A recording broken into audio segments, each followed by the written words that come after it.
Speaking of entitlement and think we can do anything we want, transition. I'm the transition king too. Did you see that? See, I can do that. Something crappy happened to me. It's bad enough that I got to talk to a bunch of people who are just pissed off about everything. Which some of it I get, but for a lot of it, I'm like, you know what? It's the welcome to the American healthcare system. Yeah, that's what I want to say to all of them. It's not very good. Welcome to the American healthcare system. This is not news, people. Your prescription's not covered anymore? No kidding. Nobody else's is either. That's beside the point. I think I probably took over 200 calls this week, and I'm a little frazzled, but he definitely needs this weekend to decompress. It's bad. And I can't really do a whole lot of decompressing because because new episodes of the Toddcast returns next week, which, by the way, next Thursday, all new episodes of Smoking Hot Toddcast. What? Oh, you want some of that water? Yeah, please. But anyway, I got to get to work on that this weekend, so I won't be doing a whole lot of decompressing.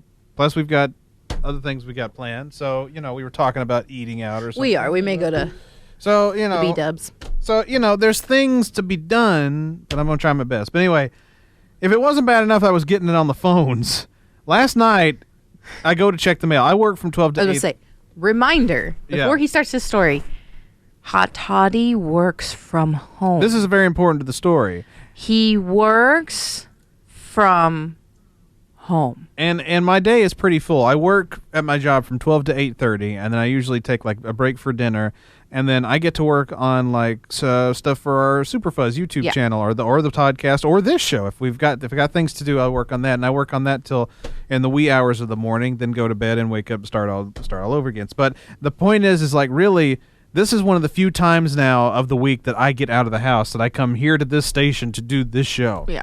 I work from home, and I stay at home most of the time. So last night, I was going to check the mail, and this was about like 9:30, maybe even 10 o'clock, because, again, I don't get up to 8:30, and after, resting for a bit, eating dinner, then I decide to go check the mail. I get to my car, and there's a note on the windshield, and it basically says, "Move your car. You've been here for 6 days now. Respect your neighbors. Respect your neighbors. Or we're all going to call the office." There were some other words, but... We are all going to call the office. And I'm like, oh, no. No. So, Baby Jay went and spoke to our leasing office this morning. And they were like, oh, baby, please. You're not breaking any rules. Because here's the thing about our complex. Our apartment complex does not have assigned parking. We don't even have parking passes. The idea is if there is a car parked in any of the building sections, it's understood that that's probably a car that belongs to one of the renters. It's not always the case. There is a rule that is advised but not enforced, that if you have a guest over, the guest should park at the office and then have somebody come down the hill and pick them up and take them back to your residency. Especially if they were like to stay the night or something right. like that. But, you can't always police that, and they certainly don't. So... But, I mean, the understanding is that if you see a car parked in a section, they live in one of those apartments. And that's exactly the case with me. Baby Jay and I pay rent, and obviously we live at our apartment complex. And I got this nasty note saying I better move my car or they're going to tell the office. We told the office first, and they were like, you're not breaking any rules. You pay rent here. You live here. Literally, we're told if you were in violation of everything, you would have been tagged to tow. And... you have not been tagged, therefore you are not in violation, which she did ask me what car you drove, and I told her, and I was like, this is the car, so if somebody tries to do anything, they know. But yeah, basically we're pretty sure it's one of our neighbors, like our literal neighbors, the one who lives next door to us. It's a boomer. Shocker, I know. It's a crotchety old lady. It's a boomer. Call her what she is. She's got boomer brain rot. She feels the 3 spots, or at least one of those 3 spots that are literally right in front of her apartment, are designated hers, and they should not be parked in but anybody but her and then her neighbor. There's 3 apartments, and there's 3 spots. We all should be able to share the spots. Okay, so my car was there for a week. I don't go anywhere, and I wasn't trying to be rude. See, the last time I parked my car, ironically, was when I left this show last week, and I parked in the spot that I did because... it was the only spot available. So I parked there and didn't have a care in the world. I haven't thought about my car all week.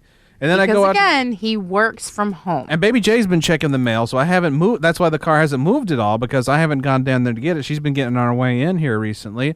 And that was the first time I got in my car all week. And so who cares about it? But that's the thing. It's like nobody has just a word of advice, because this is a college station. So if there's any college students listening right now, this is advice. If you park in a spot and somebody starts pressuring you to move out of that spot, you don't, unless you're in violation, unless you're parked in a spot you're not supposed to, they have no right to tell you to move. You don't have to move. You pay rent there too. This is your area as much as it is theirs. Now, don't get me wrong. I remember living in an apartment complex when I was in college, and there was somebody who had taken up one spot, and it was there all the time. Was it kind of annoying? Yeah. But you know what? There was tons of other spaces. And if there weren't, I'd park somewhere else. It's just, that's the territory. That's what it is sometimes. That's the territory that you get it comes with living in an apartment complex, is you're not always going to get your way. You have to share with other people. And so this time, sorry, I had that spot. I'm out of it now. Do whatever you want. Go nuts. Have at it. Enjoy yourself. But do not. And see, that's another thing. She put this note on my car, which means she touched my property. So if I had a camera on her, I could have gotten her in trouble for laying hands on my property. So that's another thing. If they try to do anything to your car, that's your car. Just remember that. But yeah, it's like I said, this has just been a week of loss and faith of humanity. Yeah. For both of us. It's literally... Sorry if we brought you down. Literally, we love you. Thanks for listening. Really. Sponsor us. I don't know who you are, but sponsor us. We love you. Mentally broken us. Yeah. Because of just the audacity. The straight up audacity. The caucasity. It's all white people, too, doing this. So true. Mm-hmm.